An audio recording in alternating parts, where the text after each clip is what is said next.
Olá, meus amigos, a paz do Senhor para todos. Gostaria de compartilhar uma palavra de Deus com vocês a respeito de um pequeno estudo que é a vida após a morte. E antes que comece a ministrar, eu gostaria de fazer uma pergunta a você. Para onde vão todos aqueles que morrem? Tantos os justos, fiéis a Deus, que morreram, quanto aqueles que morreram em sua impiedade, nos seus pecados, nos seus delitos. Para onde vão? A Bíblia nos deixa claro que a morte significa separação. Separação do corpo físico com a alma e o espírito. A Bíblia também nos diz que todos aqueles que morrem fiéis a Deus, eles morrem em Cristo. O apóstolo Paulo, lá na carta aos Filipenses, ele diz assim: porque o viver é Cristo, mas o morrer é ganho. O apóstolo Paulo sabia que se morresse naquele momento, ele herdaria a vida eterna. Mas antes que a vida eterna aconteça na vida de muitas pessoas que servem a Deus, para onde vão todos os mortos? Existe um estudo apurado e profundo em que a maioria dos teólogos concordam que todos aqueles que morrem vão para um local, um estado chamado de estado intermediário, aonde fica lá todos aqueles que morrem ou que partem desta vida. Baseado no texto de Lucas, capítulo de número 16, versículo de número 19 a 31, fala acerca de duas pessoas. Um era mendigo chamado Lázaro e o outro era um rico. E a Bíblia Sagrada diz que estas duas pessoas morreram. E após a morte, o Lázaro, que segundo a Bíblia nos deixa entender que era uma pessoa temente a Deus e fiel, ele foi levado pelos anjos para o seio de Abraão, ou seja, o paraíso. Enquanto que o rico, miserável, avarento, que amava a sua riqueza acima de tudo, ele foi para um lugar chamado lugar de tormento, onde no hebraico é chamado de Sheol, ou Hades. Então, neste local, segundo a Bíblia Sagrada, quando o rico ele acordou, ele estava em meio às chamas, e aí ele viu do outro lado o Lázaro sendo consolado por Abraão em seu seio. E ele pediu: pai Abraão, manda que Lázaro venha molhar o seu dedo em águas e refrescar-me, porque eu estou em chamas. E Abraão respondeu e disse assim: olha, existe um abismo entre nós e vós, de maneira que os que estão aí não podem passar para cá, nem os que estão aqui podem passar para lá. Ele disse: mas então manda que um desses aí vá até a terra onde estão os meus parentes, para que anuncie para eles, para que preguem para eles, para que eles também venham a se arrepender e não venham para este lugar onde eu estou. E Abraão respondeu e disse: eles têm Moisés e os profetas. Ah, mas tem que ir um... o rico disse: mas tem que ir daí para poder chegar lá e pregar. Se fosse enviado alguém, com certeza se arrependeriam. E o pai Abraão disse: olha, se eles não querem dar nem ouvido a Moisés e os profetas, que dirá se for um daqui para lá? Baseado nesse texto, podemos entender que neste lugar, para onde todos os mortos vão, existem três compartimentos, três lugares. Primeiro, um é para onde o rico foi, chamado Hades, ou inferno, ou Sheol, lugar de tormento, lugar para onde vão todos os perversos e maléficos e pessoas que não quiseram servir a Deus, pessoas que preferiram viver na sua impiedade.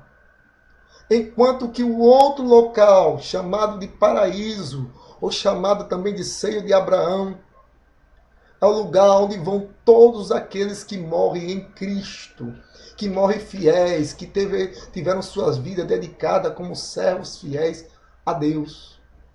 Porém, existe um terceiro lugar, que é um abismo, onde fica no meio entre o seio de Abraão e o lugar de tormento. E neste abismo, a Bíblia diz em vários textos que ali ficam todos aqueles demônios, aqueles anjos caídos que um dia, antes da criação do mundo, se rebelaram contra Deus, ajudados pelo diabo, e aí se uniram ao diabo e se rebelaram contra Deus, ao ponto de que, depois que foram vencidos, Deus trancafiou em cadeias eternas, segundo o livro de Judas, versículo 6, trancafiou em cadeias eternas para que eles não fossem soltos, fossem presos. E alguns dos que ficaram, dos menores, hoje servem a Deus, hoje servem ao próprio diabo, os quais nós conhecemos como demônios, que às vezes se manifestam em pessoas. Mas o texto é claro em dizer que existem 3 compartimentos. E é preciso entender que a Bíblia é enfática em falar que o homem ele tem a oportunidade de servir ao Senhor hoje, antes que é ceifada a sua vida. Pois a Bíblia diz assim em Hebreus capítulo 13, que após a morte segue-se o juízo. É preciso plantar aqui. É a lei da semeadura, onde tudo aquilo que planta se colhe. Então hoje tem que plantar o bem, hoje tem que fazer o bem, hoje tem que servir a Deus para poder um dia colher lá na eternidade. E esse estado intermediário é justamente, chama-se intermediário porque é um lugar onde vão ficar todos os mortos, todos aqueles que partiram, vão ficar aguardando para o dia da ressurreição. Os que morreram fiéis a Cristo vão ressuscitar no dia do arrebatamento. Enquanto aqueles que morreram na sua impiedade só vão ressuscitar depois de 1000 anos após o arrebatamento da igreja, onde vão ressuscitar já para a sua condenação eterna no juízo final. Essas pessoas, meus amados irmãos, que morreram sem Cristo, a própria Bíblia diz que eles vão ressuscitar em um corpo nojento, um corpo desqualificado. Eles vão ressuscitar em um corpo que não vai haver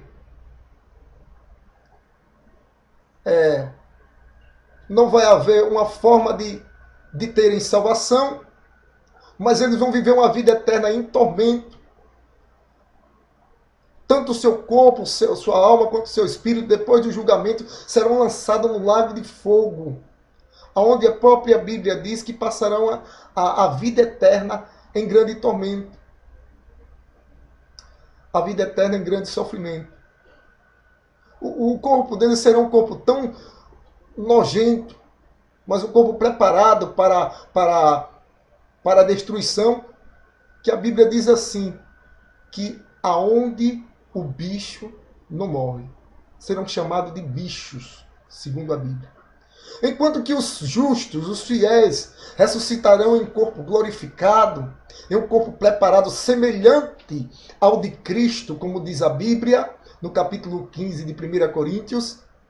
Também eles, os outros que não morreram, que morreram infiéis, além de estarem agora, hoje, atualmente, em um lugar de tormento, são numa prisão, estarão aguardando o dia do julgamento.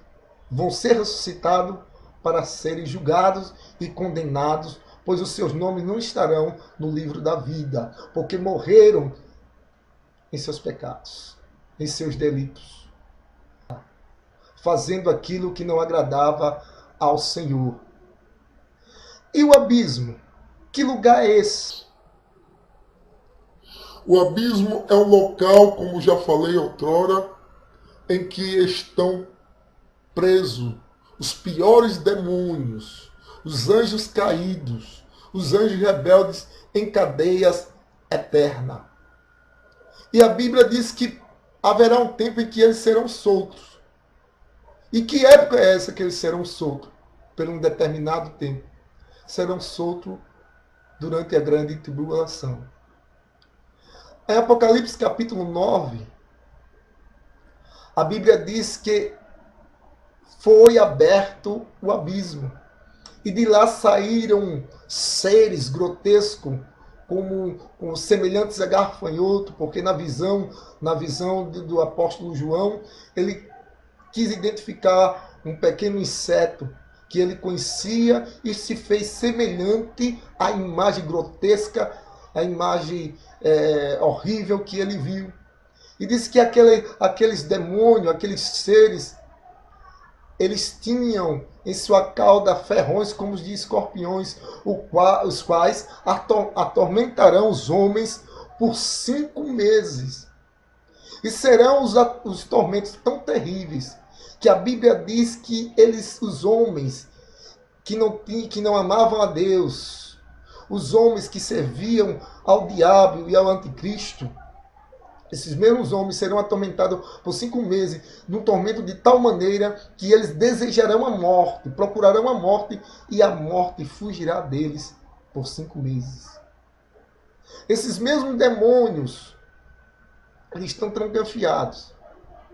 Aonde, antes que o milênio aconteça, também no final da grande tribulação, após o julgamento das nações, será também trancafiado o diabo lá nesse mesmo local por 1000 anos. Esta grande prisão chamada abismo. Mas enquanto isso, nós que servimos ao Senhor, estaremos lá no paraíso. Porque a própria Bíblia diz que existia um abismo entre os dois, mas Jesus Cristo, ele falou, olha, ninguém subiu ao céu, senão aquele que de lá desceu, o Filho do Homem. Mas após a sua morte, a Bíblia diz que ele foi para a sepultura, mas a sua alma e seu espírito desceu à mais profundeza da terra. Está escrito em Efésios capítulo 4. E lá ele pregou os espíritos em cadeias. Está escrito em 1 a Pedro capítulo 3. E ele foi lá. E ele lá tirou o seio de Abraão, o local, e levou cativo até o 3º céu. Porque ele não queria que os fiéis dele contemplassem do outro lado desse abismo o sofrimento daqueles ímpios. Então ele levou cativo o cativeiro. O capítulo 4 de Efésios diz isso. E lá levou até o 3º céu, abaixo do trono de Deus.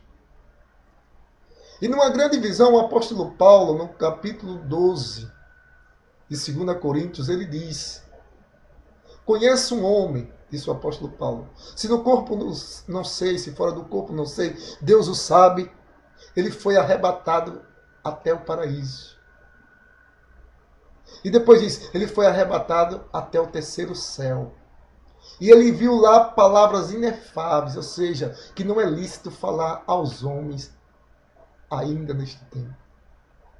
Veja que o paraíso, o seio de Abraão, o paraíso, ele foi arrancado de lá, perto do lugar de tormento, e foi levado até o 3º céu pelo nosso próprio Senhor Jesus Cristo. É que por isso, analisando esse texto, podemos dizer que todo aquele que morre fiel a Deus, desde o Antigo Testamento, desde a época de Adão até os dias de hoje, estão neste paraíso. Lembra daquele ladrão na cruz? Que ele disse para o Senhor, Senhor, lembra-te de mim quando entrares no paraíso. Aí o Senhor disse: hoje mesmo estarás comigo no paraíso. Se você ouviu a voz do Senhor, você que vive numa vida de sofrimento, numa vida distanciada de Deus, você que é desviado, que está afastado, se você hoje partir, para onde você vai? Você vai para o paraíso ou vai para o lugar de tormento? Mas se hoje você ouvir essa palavra e se arrepender dos seus pecados e aceitar Jesus como seu Salvador, novamente o seu nome será escrito no livro da vida. E novamente você vai ter o direito de entrar nos céus pelas portas. Novamente você terá o direito de ser chamado Filho de Deus, como está escrito no Evangelho de São João, no capítulo 1. Deus nos deu o poder de serem feitos filhos de Deus, não pela vontade da carne, nem do sangue, mas pela vontade de Deus. Em Hebreus está escrito: quando ouvires a minha voz, não endureçais o vosso coração, como fez Israel no deserto. Escuta esta palavra, meu amigo. Hoje, disse o Senhor, estarás comigo no paraíso. Mas primeiro aquele homem na cruz, sofrendo daquele jeito, se arrependeu. E um dia nos encontraremos lá. É por isso que o viver hoje é Cristo. Estamos pregando a palavra, anunciando o Evangelho. Mas se morrermos hoje fiéis ao Senhor, iremos dessa para melhor. Enquanto que aqueles que morrem infiel, morrem desobediente, morrem em seus pecados e seus delitos, passa dessa para pior. Porque vai para um lugar de tormento, uma prisão que vai ser aguardado para o dia do julgamento no grande trono branco. Então esta palavra é para você. Escute bem. Abra seu coração. O Senhor te fez. O Senhor te criou. Foi para servir. Por amor a você, o Senhor entregou o seu próprio Filho, o seu único Filho. Ele nos amou de uma tal maneira que deu o seu único Filho unigênito, para que todo aquele que nele crê não pereça, mas tenha vida eterna. E o Senhor disse: a vida eterna é essa, em que a luz veio ao mundo e ela está diante de nós para salvar a cada homem e a cada mulher. Você é importante para Deus. Você é importante para Deus. Sua alma e seu espírito é importante para Deus. O seu corpo é importante para Deus. Deus te ama e quer te salvar. Então abraça esta palavra e o aceite em nome de Jesus. Deus os abençoe. Amém.